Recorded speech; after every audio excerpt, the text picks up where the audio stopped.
Bem-vindos de volta ao nosso canal. Se eu te disser que se deixarmos de lado as tradições culturais religiosas e analisarmos somente a Bíblia, descobriremos que Satanás não faz parte dos anjos caídos. Mas lembrem-se que isso não muda o fato de Satanás ser o inimigo de nossas almas. E se não é um anjo caído, isso o torna ainda mais perigoso. Se gosta de temas como este, faça sua inscrição, deixe seu like e vem comigo. A palavra Satanás vem do hebraico que significa opositor, adversário ou acusador. Antes de falar sobre Satanás, vamos analisar na Bíblia o que aconteceu com os anjos caídos. No livro de Judas está escrito assim: "E aos anjos que não guardaram o seu principado, mas deixaram a sua própria habitação, o Senhor os reservou na escuridão e em prisões eternas, até o juízo daquele grande dia." Isso também foi mencionado em 2 Pedro capítulo 2, versículo 4. Até aqui já notamos que os anjos caídos foram aprisionados e Satanás sempre esteve solto. Então podemos afirmar que ele não faz parte desse grupo. A imagem do Satanás como um anjo caído é profundamente enraizada nas tradições religiosas, sendo amplamente aceita. A narrativa clássica sugere que Satanás era originalmente Lúcifer, um anjo que se rebelou contra Deus, resultando em sua queda do céu. Essa narrativa clássica também sugere que existe uma intensa luta entre o bem e o mal, e que no final o mal será derrotado. No entanto, essa interpretação, apesar de difundida, não encontra respaldo direto na Bíblia.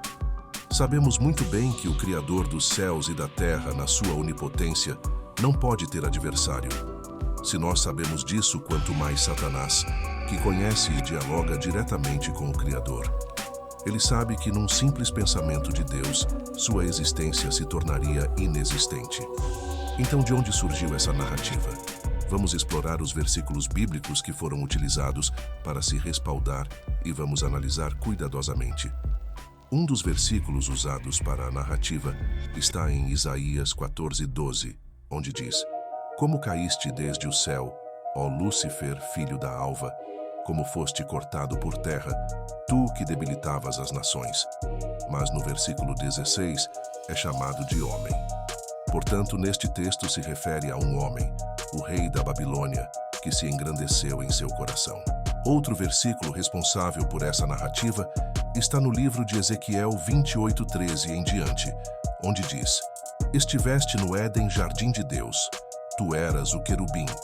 Perfeito eras nos teus caminhos desde o dia em que foste criado, até que se achou iniquidade em ti." Mas no início do capítulo, no versículo 2, levando em conta todo o contexto, fica muito claro que se trata de um homem. Pois assim está escrito: "Porquanto o teu coração se elevou e disseste, eu sou Deus. Sobre a cadeira de Deus me assento no meio dos mares, e não passas de homem, e não és Deus, ainda que estimas o teu coração como se fora o coração de Deus." Aqui, a exortação era para o rei de Tiro, que também se engrandeceu. Portanto, vemos claramente que a palavra Lúcifer, que significa portador da luz ou estrela da manhã, que hoje conhecemos como Vênus, é encontrada uma única vez na Bíblia e somente em algumas traduções, e não tem ligação nenhuma com Satanás. Então, o que a Bíblia fala sobre Satanás? Podemos ver claramente que, embora seja inimigo de nossas almas, não é inimigo de Deus. No livro de Jó, observamos que ele tem acesso livre da terra ao céu, podendo se apresentar junto com os outros anjos na presença de Deus. E também narra que ele está solto e passeia ao derredor da terra. Podemos observar também que, em hipótese alguma, ele desobedece a Deus. Até para tocar na nossa vida, ele precisa de nossa legalidade ou permissão de Deus, como foi no caso de Jó. Também no Evangelho de Lucas 22:31, onde Jesus disse a Pedro: "Simão, Simão, eis que Satanás vos pediu para vos cirandar como trigo." Cirandar significa passar pela peneira, como faziam para separar o joio do trigo. Nessa situação, Jesus sabia que se Satanás passasse Pedro na peneira, ele seria joio, pois ainda não estava pronto. Então Jesus rogou por Pedro, para que sua fé não desfalecesse. Nos 40 dias em que Jesus ficou no deserto, Satanás foi testá-lo. Note que, em hipótese alguma, ele foi agressivo. Em certa situação, ele disse para Jesus: "Se você é o Filho de Deus, jogue-se daqui, pois as Escrituras Sagradas afirmam: Deus mandará que os seus anjos cuidem de você." Já no Evangelho de Lucas 4:28, os líderes religiosos expulsaram Jesus da sinagoga, levando ele para o alto da colina com propósito de jogá-lo. No tempo de Jesus, o verdadeiro adversário não era Satanás, mas sim a religião. Em outra situação, ao fim da ceia de Páscoa, quando Satanás entrou em Judas, Jesus disse: "O que tens para fazer, faça logo." Então Judas saiu da presença deles e foi entregar Jesus aos fariseus. Notem que até para entregar Jesus, ele precisou de permissão, pois isso fazia parte dos planos de Deus. Em outra ocasião, narrado em 1 Coríntios 5:5, o apóstolo Paulo diz: "Seja este tal, entregue a Satanás para a destruição da carne, para que o espírito seja salvo no dia do Senhor Jesus." Um versículo normalmente não falado nas igrejas, mas se olharmos do ponto de vista cultural religioso, esse versículo fica totalmente estranho e até mesmo contraditório. Mas lembrem-se, nos planos de Deus, o que realmente importa é a salvação de nossas almas. O contexto se refere a uma disciplina mais dura, de forma que no sofrimento ou na dor a pessoa se corrija. As coisas terrenas são compostas por aflições também, como disse o Salvador.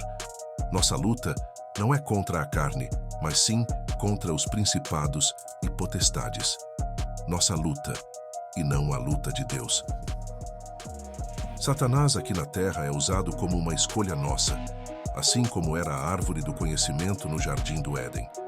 A função de Satanás é nos seduzir com tentações, riquezas e coisas terrenas, para que se manifestem os obedientes e os verdadeiros adoradores do Pai Celestial, ou seja, aqueles que o adoram em espírito e não de forma física. Para os vencedores, o prêmio é a vida eterna, junto com o nosso Salvador e o Pai Celestial. Independentemente da interpretação adotada, o objetivo é incitar reflexões e estimular debates saudáveis, para que possamos aprender uns com os outros. Espero que tenham gostado deste tema. Que Deus te abençoe. Até a próxima.